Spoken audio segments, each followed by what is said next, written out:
दोस्तों, अगर आपने पीएफ एडवांस के लिए अप्लाई किया है, चाहे 3 तारीख को किया हो या उसके बाद कभी किया हो, और आपका फॉर्म अभी ऑनलाइन सबमिटेड पोर्टल आ रहा है या इसकी तरह क्लेम इज़ अंडर प्रोसेसिंग आ रहा है जो कि 10 जुलाई को भरा गया है, तो इसकी क्या वजह है? मैं एक पीएफ कंसल्टेंट होने के नाते आपको बता रहा हूँ। मैंने 3 तारीख से ही लोगों के फॉर्म भरने शुरू किए थे और अभी बहुत सारे ऐसे लोग हैं जिनके फॉर्म्स के पैसे आ गए हैं। अभी यहाँ पे फिर भी कुछ लोगों के मैसेजेस आते रहते हैं कि भाई हमारा फॉर्म अभी अंडर प्रोसेस में है, हमने फॉर्म 31 भरा है, तो ये कब तक आएगा। पहली चीज़ तो ये है कि पीएफ सिस्टम में ऐसा कोई निश्चित नहीं होता है कि कौन सा फॉर्म कितने दिन में पास होगा। अगर आपका फॉर्म लेट हो रहा है तो इसकी 2-3 वजह हो सकती है।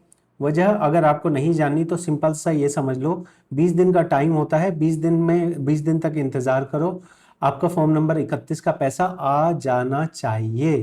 पहली चीज़ ये है। दूसरी चीज़ ये है कि अगर वजह जाननी हो तो वजह ये है कि कुछ पीएफ ऑफिस में जो पीएफ के खाते होते हैं वो बंद किए जा रहे हैं, खाते फाइनल किए जा रहे हैं। तो जब खाते फाइनल किए जाते हैं तो उस टाइम पे उस ऑफिस के कुछ खातों को पैसे ना दिए जाएं, ऐसा वो कर देते हैं। और इस वजह से बहुत सारे पीएफ अकाउंट्स ऐसे हैं जिनके फॉर्म अभी पास नहीं हुए हैं। तो आपको अगर अंडर प्रोसेस आ रहा है या सबमिट एट पोर्टल आ रहा है तो आपके पास सिर्फ एक ही तरीका है कि आप शिकायत लगा सकते हैं, पीएफ ग्रीवाइंस लगा सकते हैं। ये जो पीएफ ग्रीवाइंस की साइट है ये पीएफ वालों ने बनाई है कि खास तौर पे ग्रीवाइंस लगाने के लिए। आम तौर पे इस पे आप ग्रीवाइंस रजिस्टर तभी कर सकते हैं, पीएफ मेंबर सेलेक्ट करना है। अगर आप क्लेम आईडी यहाँ पे यस करेंगे तो आपसे क्लेम की डिटेल मांगी जाएगी, और अगर आप क्लेम की डिटेल डालते हैं 20 दिन से पहले तो आपका क्लेम फॉर्म भरने ही नहीं दिए, मतलब आपको रिक्वेस्ट लगाने ही नहीं देंगे, कंप्लेन लगाने ही नहीं देंगे। तो ऐसे में आप अगर अपनी बात बताना चाहें तो आप यहाँ नो करके आगे बता सकते हैं, लेकिन कानूनी तौर पे वो बाध्य नहीं है कि आपको वो जल्दी पैसे दें। अगर आपके नियर बाय पीएफ ऑफिस है और आपका जो क्लेम है वो उस पीएफ ऑफिस में ही पेंडिंग है तो आप वहां जाके अपना एक रिक्वेस्ट दे सकते हैं कि सर जी हमारे ये ज़रूरत है।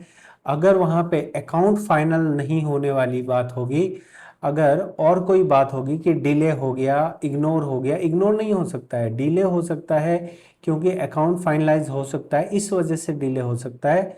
तो अगर डिले हो रहा है तो वो आपको एग्जैक्टली बता सकेंगे कि वो 2 दिन बाद करेंगे, 4 दिन बाद करेंगे या 6 दिन बाद करेंगे। जैसे अभी वाला क्लेम 10 तारीख से पेंडिंग है, 10 जुलाई से।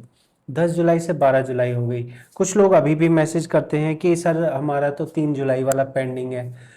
तो ये जो चीज़ें हैं ये इसलिए पेंडिंग है क्योंकि पीएफ का सिस्टम अभी नया माइग्रेट हुआ है, पहली वजह ये है। दूसरी वजह ये है कि हाँ, ये अकाउंट फाइनल कर रहे हैं, ये वजह है। तीसरी वजह ये है, हो सकती है कि जिस अधिकारी के डेस्क पे ये गया है वो अधिकारी छुट्टी पे चल रहा है। ये 3 वजह हो सकती हैं जिसके लिए आपका ये है। ऑनलाइन अगर करना हो तो ये शिकायत कर दो। अगर पीएफ ऑफिस वो वाला ऑफिस हो जिस जिस जगह आपका पेंडिंग है और आप वहां जा सको, तो जाके एक बार देख लो कि क्यों पेंडिंग है, क्या वजह है, कब तक होगा।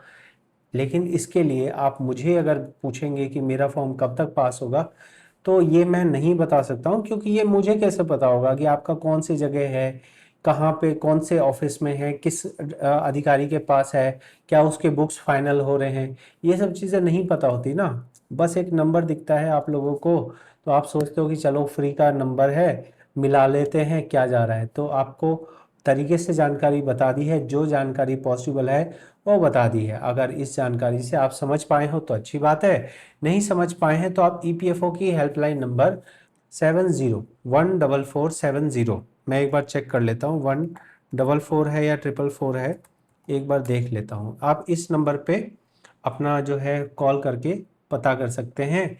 बाकी ये लोग कॉल उठाते नहीं हैं क्योंकि सरकारी नंबर है, तो ऐसे ही चलता है अपना भारत में, तो ऐसा ही सिस्टम चलता है। सरकारी का मतलब ऐसा ही होता है, ठीक है। तो ये चीज़ आप देख लीजिएगा। और अंडर प्रोसेस में है तो या तो ऑनलाइन कंप्लेन लगाइए या पीएफ ऑफिस जाइए, या फिर जो है कोई और तरीका तो है नहीं, बस यही 2 तरीके हैं। धन्यवाद। Are you looking for expert help with your Provident Fund? We offer full PF withdrawal, transfer, master payroll, ITR filing, and